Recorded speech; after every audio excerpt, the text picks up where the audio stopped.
보통 외식 창업을 하시는 분들이 선택하는 과정은 크게 세 가지로 나뉘어요. 첫 번째는 많이들 하시는 프랜차이즈 창업, 그리고 두 번째가 독립 창업, 스스로 모든 걸 알아서 하는 경우죠. 그리고 마지막 세 번째가 오늘 말씀드릴 전수 창업인데요.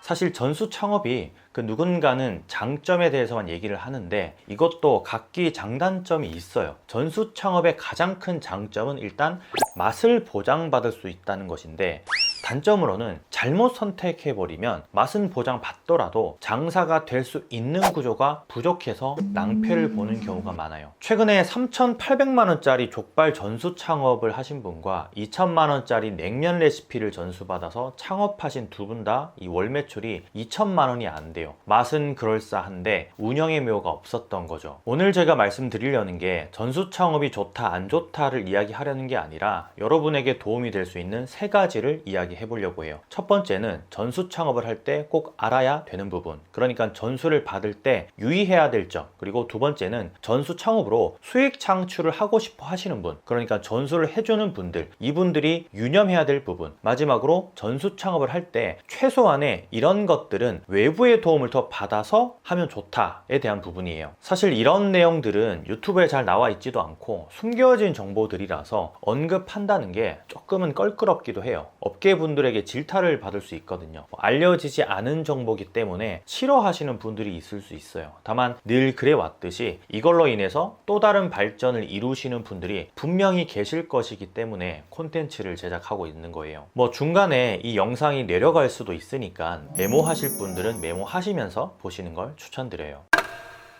첫 번째로 전수 창업을 받으시는 분들이 유의해야 될 사항은 정말 많은 것들이 있지만 오해하고 있는 부분을 먼저 말씀드리고 싶어요. 그게 뭔가 하면, 전수 창업이라고 하면 무언가 완벽한 레시피를 받아서 창업을 한다라고 생각을 하시는데 이게 바로 큰 오산이에요. 아니, 전수에서 창업을 하는 거면 레시피를 알려주는 게 맞지 않나 라고 생각할 수 있어요. 다만 전수라는 게, 만약 A라는 사람이 1,000만 원짜리 레시피를 B라는 사람에게 전수했다고 칠게요. 그럼 B라는 사람이 나중에 C라는 사람에게 이 레시피를 500만 원에 전수를 하면 이 레시피는 어떻게 될까요? 네, 더 이상 값어치가 없어지는 레시피가 되어버리는 셈이에요. 이게 계속 반복되다 보면 헛돈을 쓰게 되는 경우가 되는 거고요. 법적으로 장치를 해놓으면 되지 않나 라고 생각하시는 분들도 있어요. 물론 어느 정도는 관리가 되겠죠. 다만 아직까지 외식 시장에서는 암암리에 진행되고 있는 게 바로 이 전수 창업이라는 걸 명심해야 돼요. 레시피 전수 창업이 무언가 특별한 계약서를 가지고 공증을 받아가면서까지 진행하는 곳은 드물다라는 거죠. 실제 예비 창업자분들이 이런 계약서에 무지하기도 하고 전수를 해주는 입장 역시도 깊게 신경을 쓰지 못하는 부분이 있어요. 여기서 우리가 주의해야 될 건, 핵심 소스에 대한 부분은 납품이 가능한 전수 창업이 오히려 더 나을 수 있다라는 거예요. 그러니까 레시피 방법을 다 배우는 것보다는 구색을 맞춘 레시피를 배우되 핵심 육수라든지 소스에 대한 건 비밀리에 붙여진 전수 창업이 오히려 보존 가치가 좋다라는 거예요. 물론 핵심 소스, 육수에 대한 공급이 원활해야 되고 또 비밀 유지에 대한 부분이기 때문에 이 부분은 값이 그렇게 비싸면 안 되겠죠. 최근에는 프랜차이즈에서도 이런 부분을 좀 강화하기 위해서 분말이나 액기스, 농축액 이런 것들을 개발하는데 꽤 많은 돈을 들이고 있는 것도 사실이에요. 전수 창업을 해주는 입장에서도 물류 마진을 크게 남기려는 생각보다는 레시피의 보존, 영구적인 부분을 생각해서 장치를 마련하는 곳들도 많고요. 실제 마진율 72%짜리 냉면의 경우는 이런 식으로 전수가 되고 있는 곳들이 있고, 아직까지도 이 마진율이 꽤 높은 전수 창업들이 사실 존재해요. 물가가 껑충껑충 뛰고 있는 이 시국에도 말이에요. 자, 그러면 계약서는 어떻게 하면 좋을까요?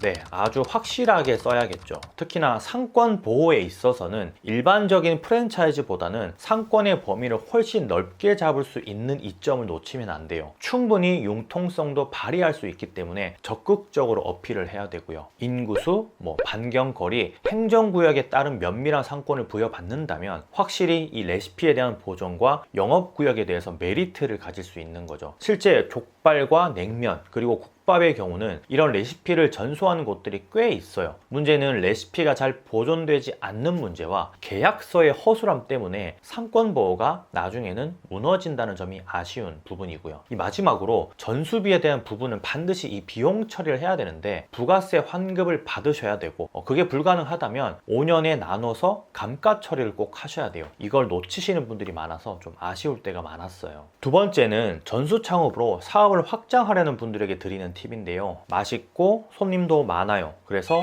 창업 문의도 간간히 들어오는데 도저히 이걸 사업으로 확장시키지 못하시는 분들이 있어요. 연락도 많이 받고 진행 과정까지 도와주는 경우도 있는데 가장 큰 핵심은 진짜 팔 수 있냐에 달려 있어요. 그러니까 진짜 팔 수 있는 능력을 갖추고 있는지가 관건이라는 거예요. 아무리 장사가 잘 되어도 특정 레시피에 대한 소스는 시스템을 갖추고 있어야 돼요. 제조가 가능해야 한다라는 거예요. 공장을 뚫든 아니면 내가 직접 제조를 하든 공급을 할 수 있는 구조는 갖춰야 한다라는 거죠. 앞서 이야기 드렸지만 내 레시피가 만천하에 공개될 수 있기 때문이에요. 이게 갖춰졌다면 이제 가르치는 능력, 즉 커리큘럼과 매뉴얼이 필요하겠죠. 매뉴얼이 없으면 배운 사람도 뭘 배웠는지 모를 때가 많아요. 레시피만 가르쳐 준다고 장사를 잘할까요? 영상 초반에 말씀드렸던 이 족발집 사장님은 레시피만 딸랑 배워서 이제는 뭐 가게를 폐업해야 되나 고민하고 계세요. 그 큰 돈을 들인 레시피가 무용지물이 되는 거죠. 운영 역시도 가르쳐 줄 수 있어야 제대로 된 전수가 돼요. 하나하나 이 단계별로 매뉴얼이 되어 있다면 교육기관을 좀 정해서 가르쳐 줄 수 있는 시스템 확립이 되는 거고요. 이 마케팅 능력 역시 갖추지 못하면 운영의 빛을 보지 못해요. 이 부분에서 전수를 해주는 입장에서 다들 좀 포기를 하시는데 맛만 있다고 해서 이 자리를 빨리 잡을 수 있는 건 아니거든요. 그렇기 때문에 직접 전수를 해주고 마케팅까지는 신경을 쓰지 못한다라면 혼자서 하는 것보다는 누군가의 도움을 받으세요.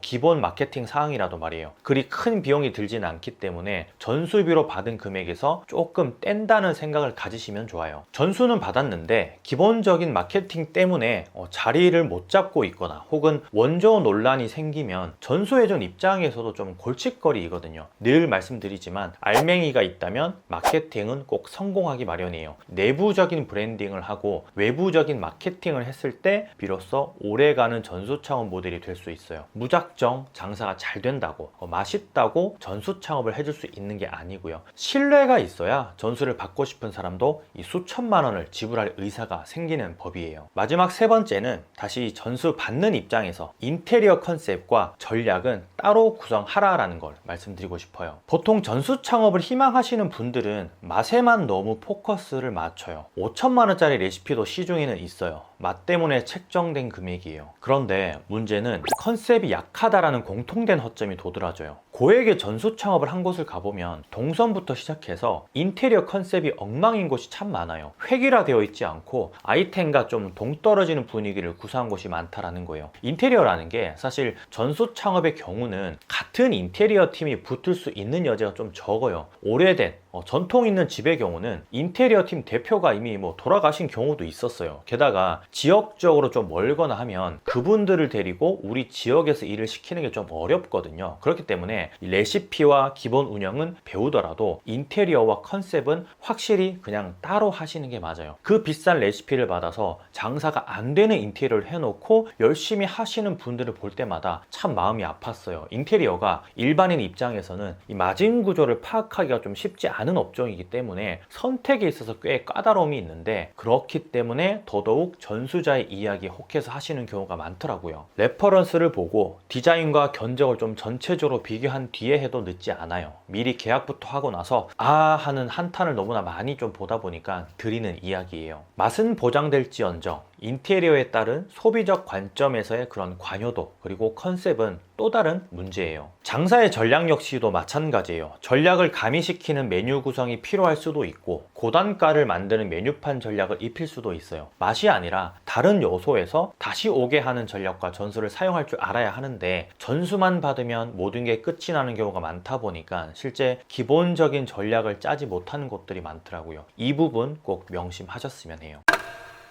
자, 여러분 어떠셨나요? 전수 창업은 무궁무진한 장점과 단점이 함께 공존해요. 잘 이용을 한다면 기회의 요인이 될 수도 있지만 자칫 잘못하면 전수비를 그대로 날리는 치명적인 부분도 있을 수 있어요. 맛은 내 입에만 맛있다고 되는 게 아니에요. 지역적인 특색을 가지는 맛도 있고 상권의 특성도 있어요. 앞서 이야기한 계약서에 관한 부분, 그리고 레시피 보존, 상권 보호, 운영의 묘까지 전수를 하는 사람도 그렇고 전수를 받으려는 사람도 조금은 더 신중하게 접근을 했으면 해요. 좋아요와 댓글을 많이 남겨주시면 관련해서 좀 더 세부적인 내용도 한번 다뤄볼 수 있도록 할게요. 그럼 곰프로 이만 들어갈게요. 오늘도 많이 파는 하루 되시길 바랍니다. 감사합니다.